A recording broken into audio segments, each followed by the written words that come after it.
October 25, 1944, 7 a.m. A tiny destroyer, 376 feet long, 2,000 tons, spots the largest battleship ever built steaming toward her. Behind Yamato, 3 more battleships, 6 heavy cruisers, 2 light cruisers, and 11 destroyers. The odds: 23 Japanese warships versus 6 American escort carriers and 7 destroyers. It's suicide. Retreat is the only option. But Commander Ernest Evans, a Cherokee Native American who promised his crew, "This will be a fighting ship," gives an order that defies logic, defies orders, defies death itself. All ahead full, commence attack. The USS Johnston charges directly at the Japanese fleet. Alone, David versus Goliath, and for 2.5 hours, she fights like a battleship.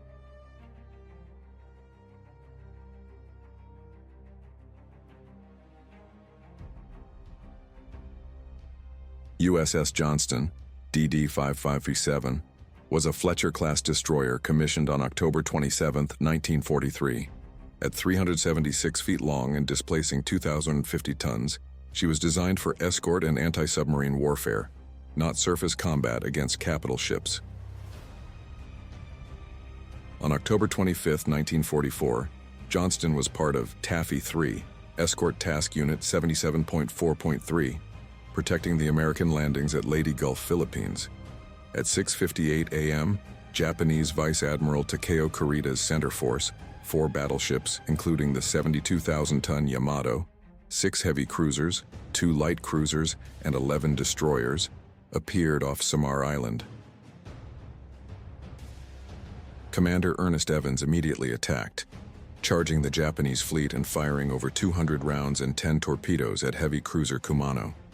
For 2.5 hours, Johnston drew fire from multiple Japanese warships, protecting the vulnerable escort carriers. At 9:45 a.m., with no torpedoes, minimal firepower, and catastrophic damage, Evans ordered abandon ship. At 10:10 a.m., Johnston capsized and sank in over 21,000 feet of water. Of 327 crew members, only 141 survived. Commander Evans was not among them. He was posthumously awarded the Medal of Honor, becoming the first Native American in U.S. Navy history to receive the honor. The wreck was discovered in 2021 by explorer Victor Vescovo at a depth exceeding 6,400 meters, 21,000 feet, one of the deepest shipwrecks ever found. USS Johnston was a Fletcher-class destroyer, the backbone of the U.S. Navy's World War II surface fleet. Her specifications were modest compared to the giants she would face.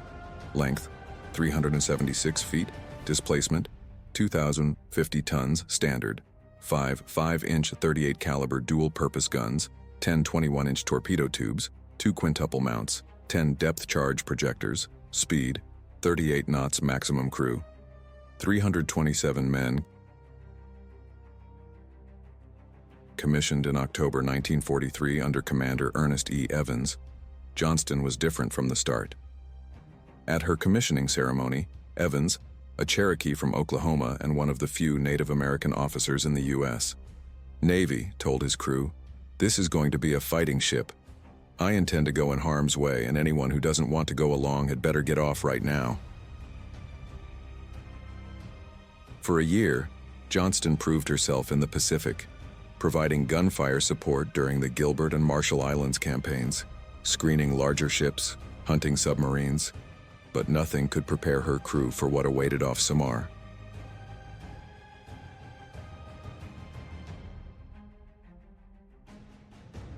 If this incredible David versus Goliath story is captivating you, smash that like button and subscribe, because the USS Johnston's final battle is the most heroic destroyer action in naval history.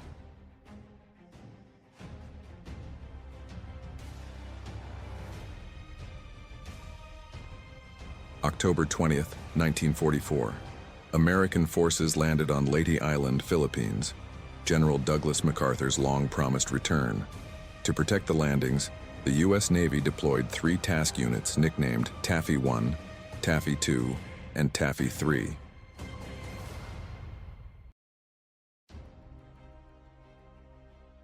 Taffy 3, commanded by Rear Admiral Clifton Sprague, consisted of 6 escort carriers, small, slow carriers designed for anti-submarine warfare, 3 destroyers, including Johnston, and 4 destroyer escorts. These were not combat vessels meant to fight battleships. They were there to provide air support for ground troops.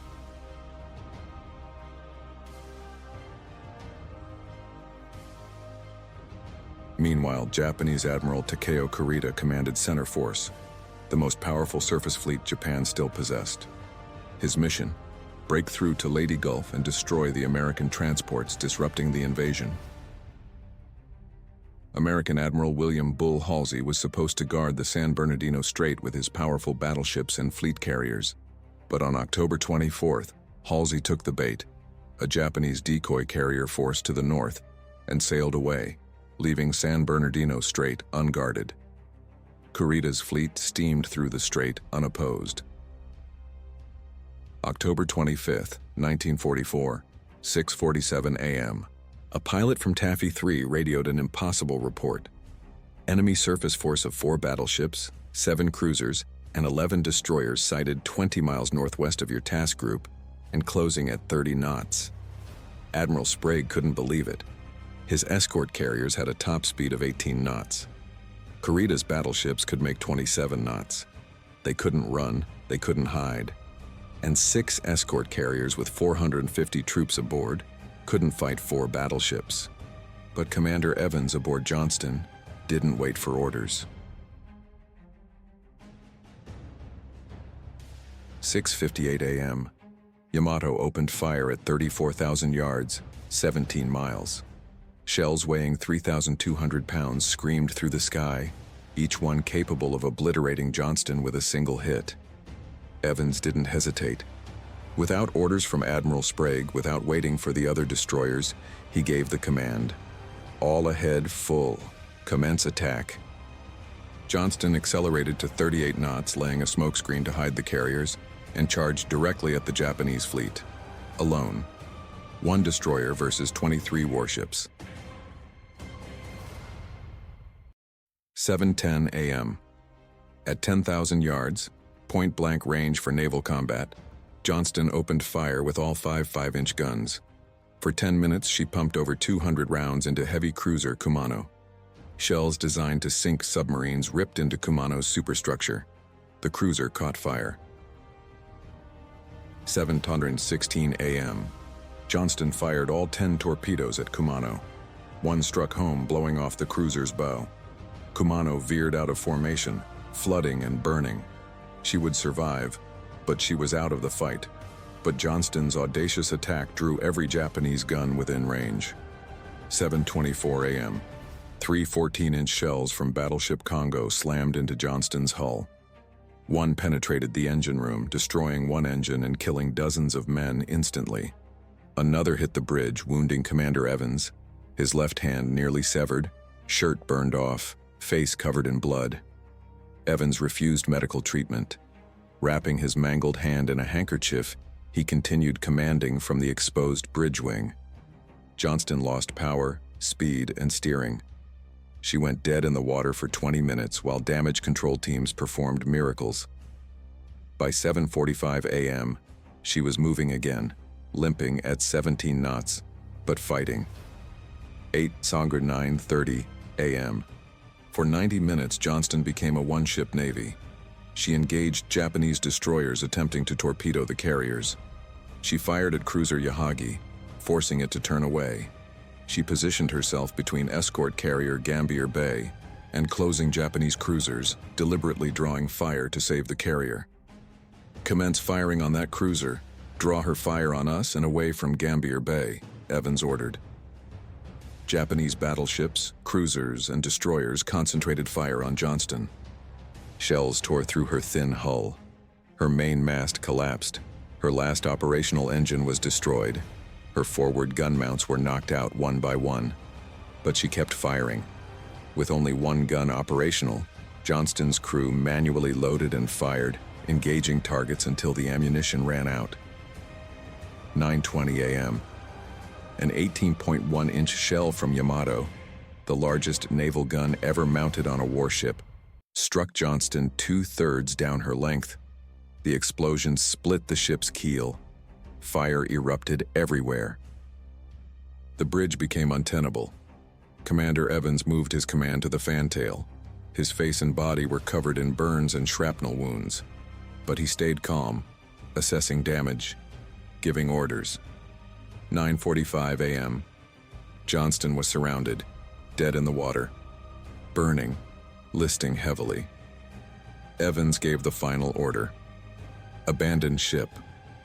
Crew members dove into the ocean as Japanese destroyers continued firing. Some survivors reported that as a Japanese destroyer passed the sinking Johnston, its captain saluted the dying American ship in respect. 10:10 a.m.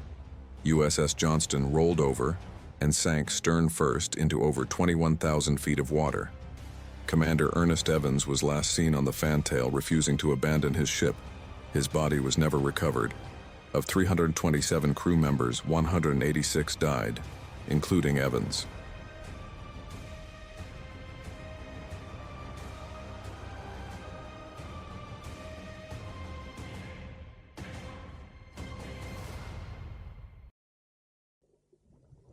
For 77 years, USS Johnston rested where she died, over 21,000 feet down in the Philippine Trench, one of the deepest places on Earth, deeper than the Titanic, deeper than the Bismarck, so deep that only a handful of manned submersibles in history could reach her. Until March 2021, when explorer Victor Vescovo, the man who reached the deepest point in every ocean, descended in the DSV limiting factor to find Johnston's grave. What he discovered was a warship that fought until her last breath.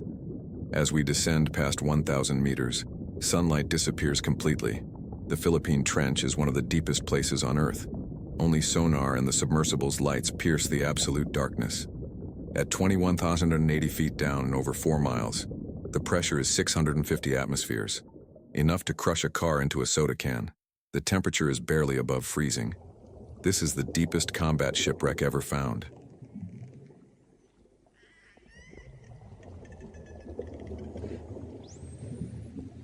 And then, the sonar detects a contact. And then, a shape emerges. The bow of USS Johnston rises from the abyss, upright, battle-scarred, her hull number 557 still faintly visible. She sits upright on the seafloor, bow pointed northwest as if still charging the Japanese fleet. The preservation is extraordinary.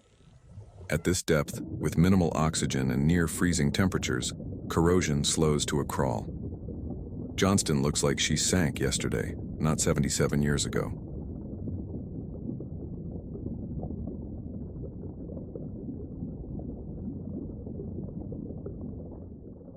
The forward section shows catastrophic damage. The bridge, where Commander Evans fought with a mangled hand and burns covering his body, is collapsed.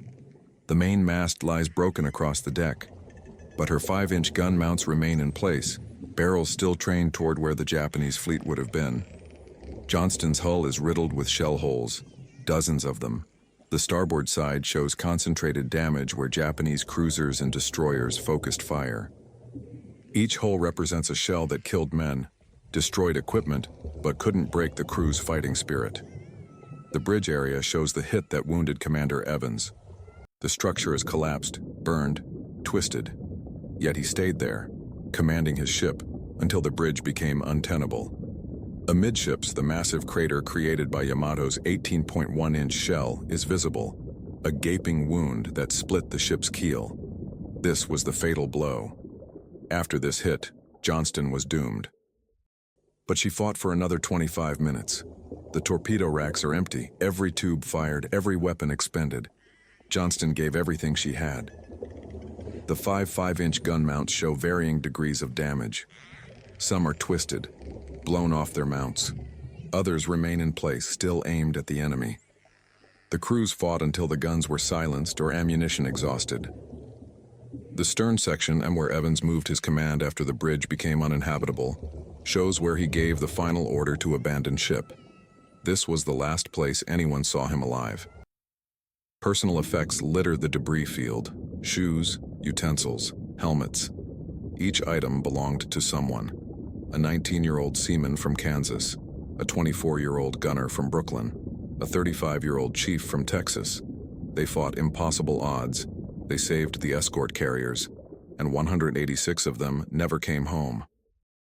But one item stands out: the ship's bell, resting near the collapsed bridge untouched for 77 years, a silent witness to the most heroic destroyer action in naval history. This bell rang for general quarters at 6:58 a.m. on October 25, 1944. It tolled as Johnston charged the Japanese fleet. It sounded as shells tore through her hull, and it fell silent when she rolled over at 10:10 a.m., carrying 186 men to the deepest grave in naval history. That bell represents something rare in war: courage without calculation. Commander Evans knew the odds. He knew one destroyer couldn't stop 23 warships. He knew charging was suicide. But he also knew 6 escort carriers loaded with American troops were about to be massacred. So he attacked. Not because he thought he'd win, but because it was the right thing to do. In the eternal darkness of the Philippine Trench, over 4 miles beneath the surface, USS Johnston tells her story without words. Steel corrodes. Legends grow. Heroes are remembered. But the ocean holds them forever. USS Johnston changed the course of the Battle of Leyte Gulf. Her suicidal charge forced Yamato to take evasive action, disrupting the Japanese formation. Her 2.5-hour battle drew fire from multiple warships, protecting the vulnerable escort carriers. And her example inspired the other destroyers and destroyer escorts to follow her into the attack. Together, Taffy 3's 7 destroyers and destroyer escorts, ships designed to escort convoys, not fight battleships, stopped the most powerful surface fleet Japan could muster. Admiral Kurita, confused by the ferocity of the American defense and thinking he faced fleet carriers instead of escort carriers, ordered a withdrawal. General MacArthur's invasion succeeded because Johnston and her sisters bought time with blood. Rear Admiral Samuel Eliot Morrison, the Navy's official historian, wrote, "In no engagement in its entire history has the United States Navy shown more gallantry, guts, and gumption than in the 2 morning hours between OR 7:30 and OR 9:30 off Samar." Commander Ernest Evans, a Cherokee from Oklahoma who grew up in poverty, earned an appointment to the Naval Academy and rose to command, embodied courage. He could have waited for orders. He could have retreated with the carriers. He could have survived. But that wasn't who he was. On his commissioning day, he promised his crew this would be a fighting ship. On October 25, 1944, he kept that promise. Evans received the Medal of Honor posthumously. He was the first Native American in U.S. Navy history to receive the nation's highest military decoration. But he would have traded that medal for his crew's survival. He fought not for glory, but for the men he commanded and the troops ashore who depended on him. USS Johnston sits 21,180 feet down, the deepest combat wreck ever found. She's a monument to 327 men who faced impossible odds, to 186 who never came home, to Commander Evans, who refused to run when every tactical manual said he should, and to a truth that transcends war: courage isn't the absence of fear. It's doing the right thing despite being terrified. If this epic story of courage against impossible odds moved you, honor the 327 men of USS Johnston by sharing their story. Hit that like button, subscribe for more legendary warship histories, and turn on notifications. Because Commander Evans and his crew gave everything to protect American troops at Leyte Gulf, and they deserve to be remembered forever. What other heroic warships should we explore? Drop your thoughts in the comments below. Let's keep naval courage alive.